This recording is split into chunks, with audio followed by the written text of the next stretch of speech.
All right, you made it to the last video in our turn series here where we're going to look at flip turns.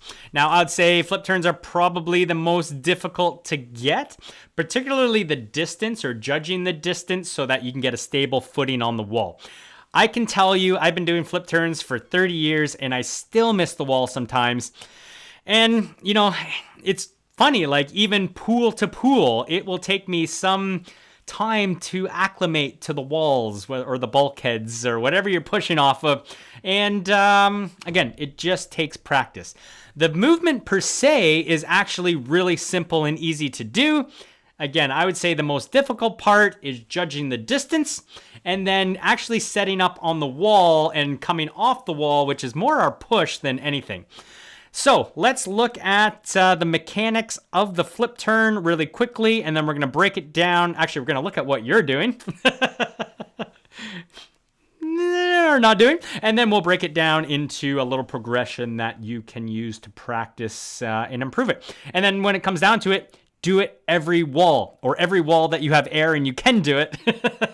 It's just a matter of practice. That is the only way you're going to get better at it. You're not going to do a couple flip turns and be like, oh, okay, well, there we go. I got it. It doesn't work like that, especially when it comes to, again, the distance. So as I'm coming in here, I would say there are 3 main steps. So first of all, you want to finish your strokes and have your arms down. So on the far side, my stroke's finished. On the close side, my stroke's finished. And I am coming in suicide style, head first. All right, head first. The whole idea of using that last stroke to pull yourself over and into the turn is totally wrong, at least in my opinion. If you look at the forces applied, if I'm pushing down here, this totally is counterproductive to doing a somersault, pushing down. And, you know, sure, maybe I can pull over a little bit, but it's totally the opposite leverage that you want. And I'm going to show you exactly what you should be looking for, which requires you to be ending up in this position here. So once you are heading into the wall, soldier style, suicide style, all you're going to do is flip your palms to the bottom. So turn your palms down. This is what's going to provide you the support to actually do the roll. That is what pushes down on the water a little bit, which allows the legs to come over. Now, the other thing to really help facilitate bringing the legs over or rolling. So first thing, you can see the head tucking a little bit. But the most important thing is you get a really good hip hinge. You can also see, and I've just developed this over time, I add a little dolphin kick in there. You don't have to really kick hard. You don't actually have to be swimming hard, which you're going to see in a second. I can do a very successful somersault not moving at all. So it really doesn't have much to do with speed. It all has to do with the whole body working together. So I'm coming in, finishing my stroke, suicide. I flip my palms flipped there. I tuck the head, hinge at the hips, and everything comes over. So you can see the palms, watching my hand. That is where the support is. So I'm supporting. And by doing so, I'm actually ending up, by the time that I roll over, I'm in streamline. I don't have to do anything. Bam. I actually go a little far behind. I could not go as deep there. But then before I push off, I bring the arms back up just a touch so that I'm in play here for a nice, good push. So that's really it. Finish the stroke, flip the palms, tuck the head in hip hinge. Bam. I should say tuck the head in hip hinge is 1, so that would be our 3. Suicide, flip the palms, tuck and hip hinge. Bam. And then from this position, you are just pushing and gliding. The difference, obviously, from this and the open turn is you wouldn't end up in this position until, you know, you were down, sunk underneath the water with the hand off the wall. So you're essentially skipping that phase, but then everything else is the same. Looking at it just from a different angle, finish, flip the hands to support, tucking, hip hinging, finding the wall, and off you go. Now, the idea is that you can actually, and you can see a little bit of travel, but as you're rotating, you can actually travel a little bit. And the faster you're swimming, the more you can be traveling forward towards that bulkhead during your roll. And then it almost acts like a springboard where you're actually rebounding. Now, if you end up too far from the wall, which you'll see in a second, you end up kicking at it and you get an ineffective push. So really, it's like doing a jump squat. That's kind of what we want to achieve to maximize that force push off the wall. But again, the distance off the wall and finding that footing is by far the hardest part. So looking at a couple of your turns here, and I don't have the greatest video of them. Actually, that one doesn't work at all. What did I want to see out of that one? Yeah, I can't remember. It's too bubbly. Looking at Kristen here, as she rolls over, and again, I only get this start of the shot here. We can see the arms way out here. And then they kind of come together. And this is the same anomaly that we see on the open turns all the time, where you're rotating onto your front before you push. Again, those toes should be pointed upward or more upward. So anywhere from 90 degrees to straight up is kind of your range you're looking at in terms of foot position. And that's going to help with the body position. Stay on its side or back side before you push. Now, the one reason why these arms are way out here is when you are not disciplined in just doing this, tight. Really, that's all the motion we're doing. You end up doing this. And this is a lot more inefficient. It's not the support we're looking for. So that's where we could clean up, is just making sure that we flip it and it's more linear motion as opposed to lateral out here to the side. Pam has a similar twisting issue where you can see it's a better setup and the legs are, sideways, but the torso is rotated over onto the front. So if you just clean that up, Pam, and looked sideways when you pushed, you'd be in a much better position so that you don't come off the wall all twisted like this. You can see what it does to the push, and then you lose everything there. So square everything up with the legs, and you'll come off the wall way better. Sam, very similar. So comes over. Let's see if we can.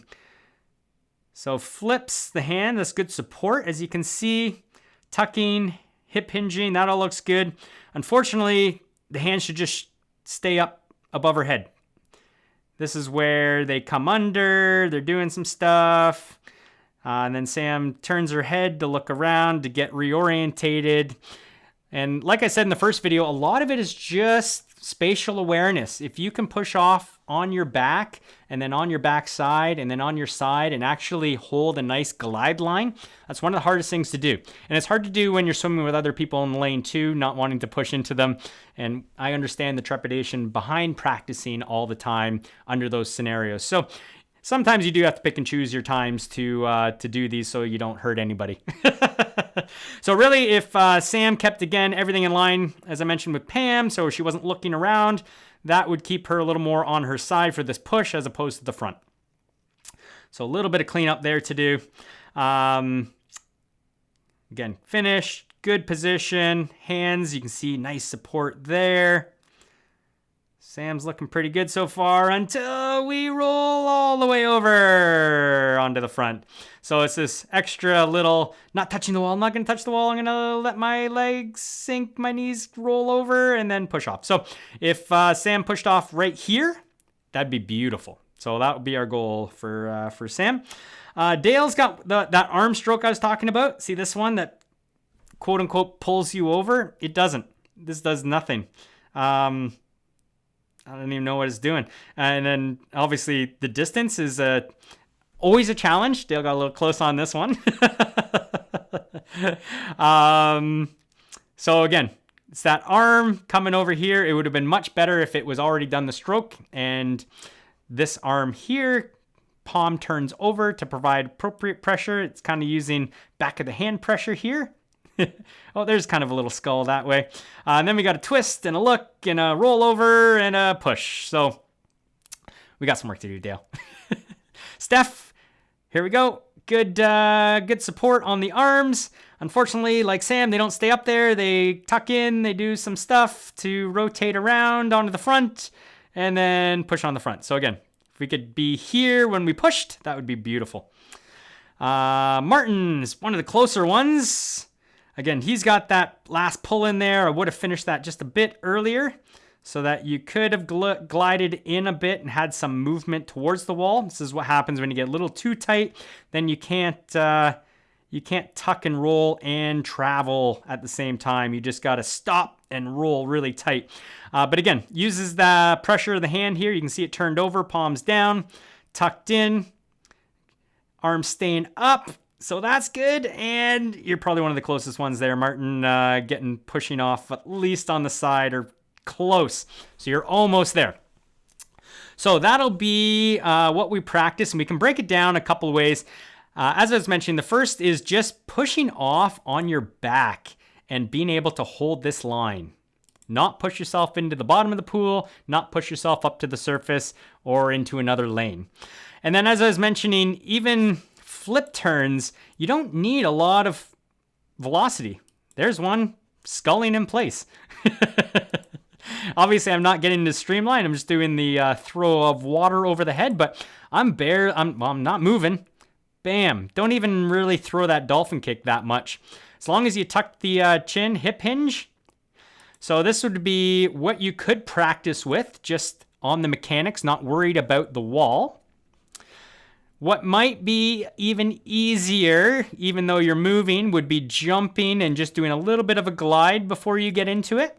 So that's all I'm doing here, pushing off the bottom. Now, obviously, you need a bottom to push off of. You can swim easy and set this up as well if you're in a deep end. And again, just go through the mechanics. We'll do some of this practice without using the walls because, again, that distance is the harder part to judge. So we can practice that. Then you can progress it into actually swimming, finishing, getting into it. And you see, I'm traveling a little bit as I rotate.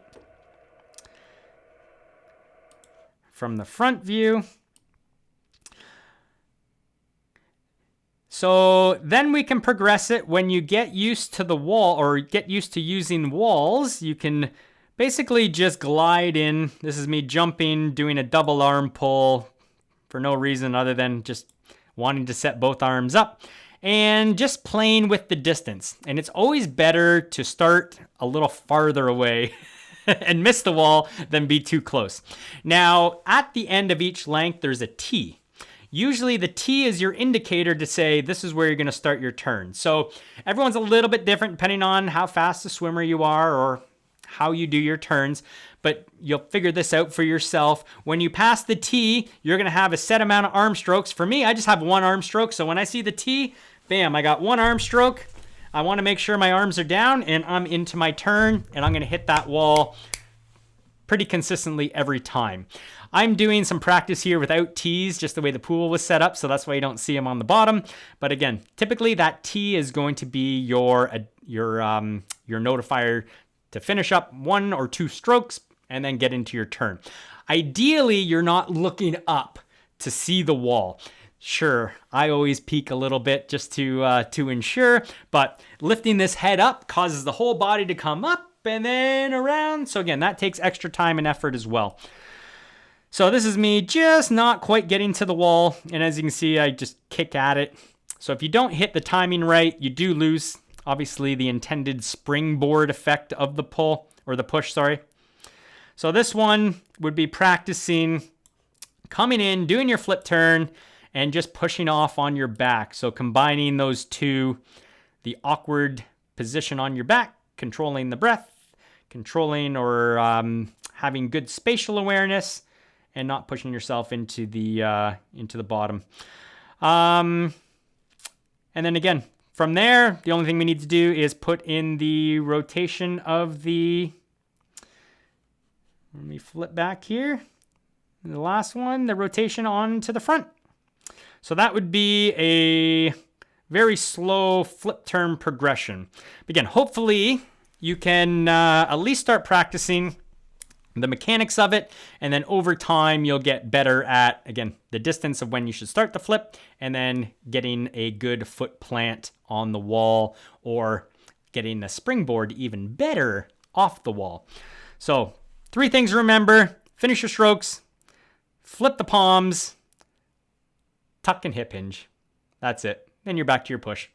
So easier said than done. Can't wait to practice in the pool with you.